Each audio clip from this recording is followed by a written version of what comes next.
திருநாவலீஸ்வரர் முதல் பேர் வந்து ஜம்புபுரீஸ்வரர் சுவாமி பேரு.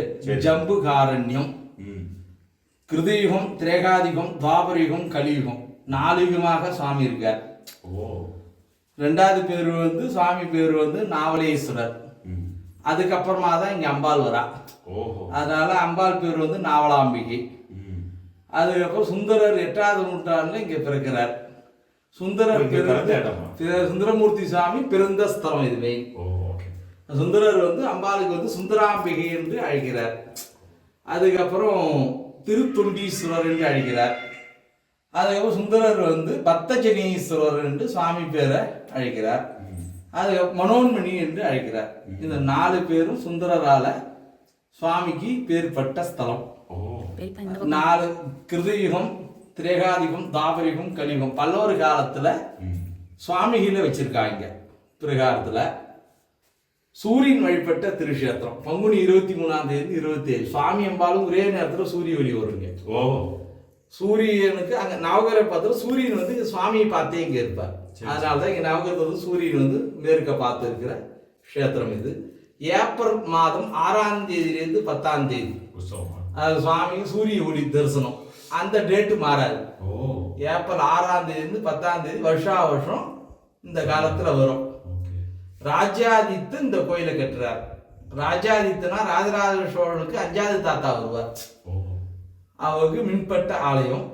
அவ காலத்துல இந்த சூரிய அமைப்பு கோயில்கள் நிறைய கட்டியிருப்பான். உத்தராயணத்துலதான் அவ நிறைய கோயில்கள் அமைப்பு பட்ட கஷேத்திரம். அதனால உத்தராயணத்துல சூரியன் வழிபாடு பண்ணியிருந்தாருன்னா அந்த கோயில சூரிய அமைப்பு கோயில்களை அவர் நிறைய கட்டுவாங்க. அதனால்தான் இது ஐதீகம். அதாவது உத்தராயணத்துல இந்த கோயில்கள் கட்டப்பட்ட கஷேத்திரம் இது. ரோகிணி நட்சத்திரத்துக்கு அன்னைக்கு பெருமாள் வரதராஜ பெருமாள் வந்து சிவனை வந்து இங்க பூஜை பண்றார். ரோகிணி நட்சத்திரத்துக்கு அன்னைக்கு இரண்டினை நான் எப்படி வதம் பண்ணணும் அப்படின்னு கேட்கறதுக்காக இங்க வந்து கேட்கிறார்.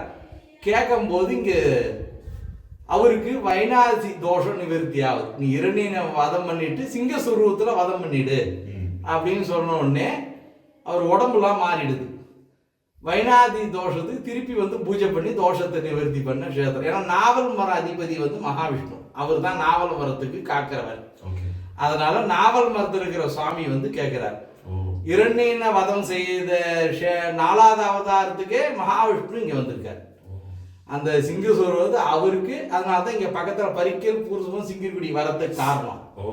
லட்சுமி நரசிம்மராக வரத்துக்கு காரணம் அதுதான். இங்க வந்து பெருமா கோயில பாத்தீங்கன்னா லட்சுமி நரசிம்மர் வந்து உச்சமூர்த்தியாக இருக்கும். வரதராஜ பெருமாள் வந்து தம்பதியோட இங்க இருப்பார் இந்த கஷேத்திரம். அதுக்கப்புறம் கால தர்ப்பதோஷம் கருடனுக்கு நிவர்த்தி ஸ்தலம். அது பார்க்கடல் கடையும் போது கெட பகவான் வந்து மகாவிஷ்ணு என்ன பண்ணுவார், போய் விஷத்தை வாங்கிட்டு வந்துரு அப்படின்ட்டு சொல்லுவார். அவரால் வாங்க முடியாம உடம்பு மாறிடுது. அதனால எங்க போய் குளிக்கணும்னு கேட்கிறார். இது மாரி நாவல் மரத்துல ஜம்புபுரீஸ்வரத்துல நாவல் மரத்துல சுவாமி இருப்பார். நீங்க போய் குளிச்சுட்டு நாகதோஷம் விடப்படு அப்படின்ட்டு வர. சித்ரா வரும்போது தெரியும் இந்த காலம்.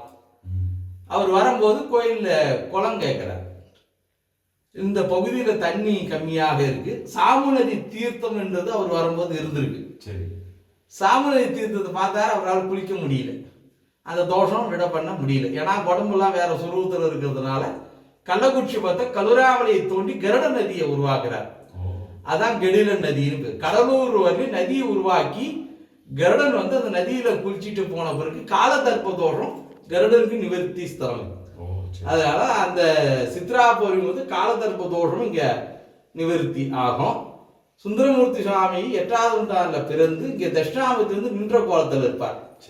எல்லா ஊர்லயும் வந்து உட்கார்ந்து உபதேசம் சுந்தரருக்காக. ஏன்னா சுந்தரர் மட்டும்தான் ஆகாச சுரமாக பிறக்கிறார். ஆகாச சுரமாக சுவாமிட்டு போறார். அதனால அசுர பூமி இது. ஒருத்தவா வந்து தானா மேலோகத்திலேருந்து வந்துட்டானா அவருக்கு உபதேசம் பண்ணாதான் இந்த நில பூமியில இருக்க முடியும்.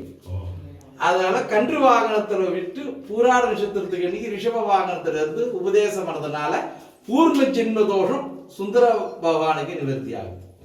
அதனாலதான் சுந்தரமூர்த்தி சுவாமிக்கு ஞான உபதேசம் பண்ணதுனால பூர்ண ஜென்ம தோஷம் நிவர்த்தி ஸ்தலம்.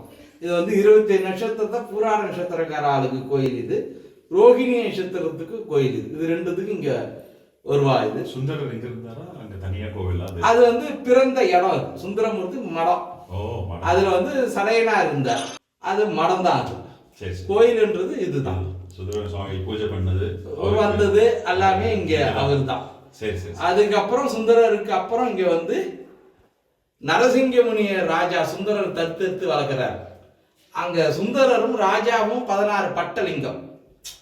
சுந்தரர் வந்து ஆன்மீகத்துக்கு வராம போயிட போறாருன்னு சொல்றதுக்காக ராஜா என்ன பண்ணுவாரு, தனக்காக ஒரு சிவலிங்கம் அந்த கோயில்ல வச்சிருக்க, நம்ம 2 பேரும் வந்து தனக்கு போய் தரிசனம் பண்ணிட்டு வந்துருக்கோம் அப்படின்னு சொல்லிடுறாரு.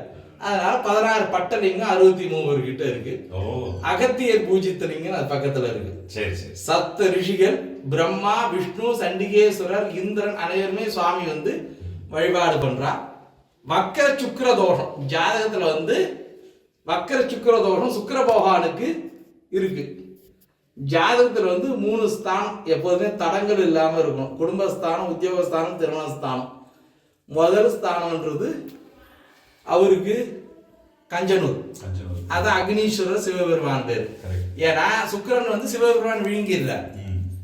விழுங்கின பிறகு சுவாமி வந்து பூஜை பண்ண அங்க, அதனாலதான் அக்னீஸ்வரர். தசாபுத்தி பரணிபுரம் புராணம் ஸ்ரீரங்கம் தசாபுத்திக்கு மகாவிஷ்ணு மகாலட்சுமி பூஜை பண்ணதுனால 2வது தோஷம் நிவர்த்தி ஆகுது.